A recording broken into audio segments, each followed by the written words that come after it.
రంగంపేట శ్రీ ఉమా రామలింగేశ్వర స్వామి ఆలయం సుమారు 200 సంవత్సరాల చరిత్ర కలిగిన సంతాన బాలసుబ్రహ్మణ్యేశ్వర స్వామి దర్శించి అభిషేకములు చేస్తే సంతాన ప్రాప్తి కలుగుతుందని భక్తుల విశ్వాసం అని అర్చకులు మైలవరపు వెంకటరావు అన్నారు. ఉత్సవ కమిటీ ఆధ్వర్యంలో సుబ్రహ్మణ్యేశ్వర స్వామి ఆలయంలో షష్ఠి మహోత్సవం అత్యంత వైభవంగా జరిగింది. ఈ ఉత్సవానికి అనేక భక్తులు చుట్టుపక్కల గ్రామాల నుంచి భారీ సంఖ్యలో తరలివచ్చారు.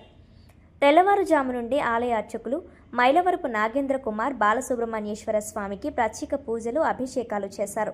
భక్తులందరూ సుబ్రహ్మణ్యేశ్వర స్వామిని దర్శించుకొని తమ మొక్కుబడులను తీర్చుకున్నారు. సంతానం లేనివారు, వివాహం ఆలస్యమవుతున్నవారు, అలాగే ఇతర సమస్యలతో బాధపడుతున్న భక్తులు మొక్కులు తీర్చుకొని స్వామివారి ఆశీస్సులు పొందారు. అధిక సంఖ్యలో భక్తులు స్వామివారిని దర్శించుకున్నారని, వారికి ఎటువంటి ఇబ్బందులు కలగకుండా అన్ని ఏర్పాట్లు చేశామని ఆలయ కమిటీ చైర్మన్, కమిటీ సభ్యులు తెలిపారు. తీర్థ సంబరాలు, బాణసంచా కాల్పులు భక్తులను ఆకట్టుకున్నాయి. ఎటువంటి అవాంఛనీయ సంఘటనలు లేకుండా రంగంపేట ఎస్ఐ శివప్రసాద్ బందోబస్తు ఏర్పాటు చేశారు.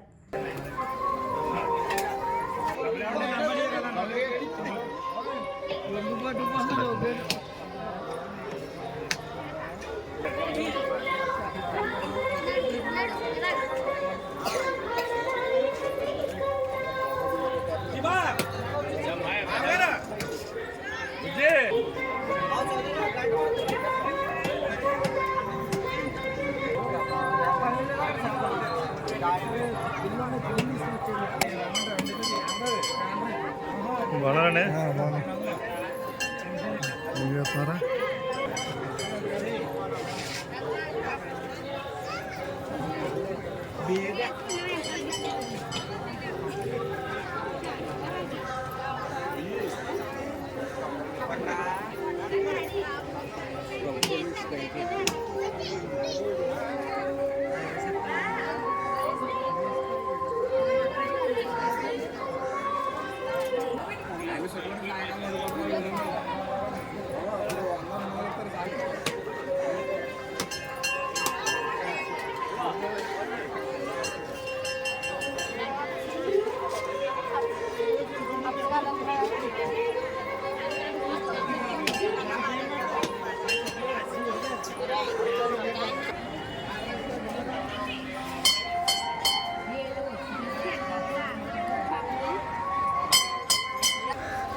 శ్రీ గురుభ్యో నమః. హరి ఓం. శుభమస్తు. మొట్టమొదటిగా రంగంపేట పురుషులకు అందరికీ కూడా సుబ్రహ్మణ్యేశ్వరం షష్ఠి శుభాకాంక్షలు. ప్రతి సంవత్సరం లాగే సుబ్రహ్మణ్యేశ్వరం షష్ఠి అతి వైభవంగా మా రంగంపేట గ్రామంలో బాల సుబ్రహ్మణ్యేశ్వర స్వామి వారి షష్ఠి మహోత్సవ వైభవంగా జరుగుతోంది.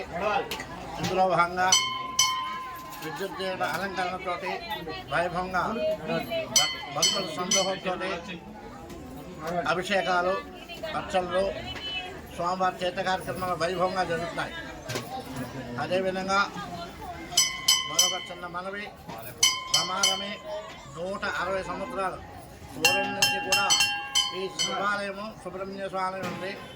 దాన్ని పునర్నిర్మాణం చేయడానికి గ్రామస్తులు, రంగంపేట పురుషులు అందరూ కూడా నిశ్చయించుకుని వారి సహాయ సహకారాలతో, చుట్టుపక్కల ఉన్న వారి సహాయ సహకారాలతో వైభవంగా పునః శివాలయము, అలాగే బాలసుబ్రహ్మణ్యేశ్వరుడు ఆలయం కూడా పునః ప్రతిష్ఠా కార్యక్రమాలు భాగంగా గుడి నిర్మాణం జరుగుతోంది. ఇందులో కూడా గ్రామ పురుషులందరూ కూడా, కమిటీ పెద్దలు అందరూ కూడా సహాయ సహకారాలతో వైభవంగా కార్యక్రమాలు జరిపిస్తున్నారు. అదేవిధంగా తీర్థ సమయంలో కూడా భక్తులు రద్దీ బాగానే ఉంది. జనం కూడా స్వామివారిని దర్శించుకుంటున్నారు. అందరూ కూడా ఉదయం నుంచి కూడా తీర్థబిందు తేవడం జరిగింది. తెల్లవారుజామున 3 గంటలకి తెచ్చిన తర్వాత స్వామివారికి అభిషేకాలు చేయడం జరిగింది. తదుపరి జనం అలాగే ఎప్పటి నుంచో పురాతనంగా ఉన్న ఆచారం, సంతానం లేని వారికి బాలసుబ్రహ్మణ్యేశ్వరుడు అంటే చాలా విశేషమైన రోజు. ఈ బాలసుబ్రహ్మణ్యేశ్వరుడికి చీరలు సమర్పించి నాగుల చీరలు కట్టుకుని గుడి వెనకాల పడుకోవడం ఒక సాంప్రదాయం. వాళ్ళకి లేని వాళ్ళ సంతానం కూడా కలుగుతుంది. చాలా విశేషమైనది. ఒకనొక సమయంలో బిట్టు వాళ్ళకంటే రంగంపేట పెద్ద పేరుని మా చిన్నప్పుడు కూడా చెప్పేవారు. ఈ యొక్క సుబ్రహ్మణ్యేశ్వరు చాలా పట్టైన దేవుడు. బాలసుబ్రహ్మణ్యేశ్వర సంతానానికి మూలకారకుడు కాబట్టి బాలసుబ్రహ్మణ్యేశ్వరుడు షష్ఠ మహోత్సవాలు వైభవంగా కార్యక్రమాలు జరుగుతాయి.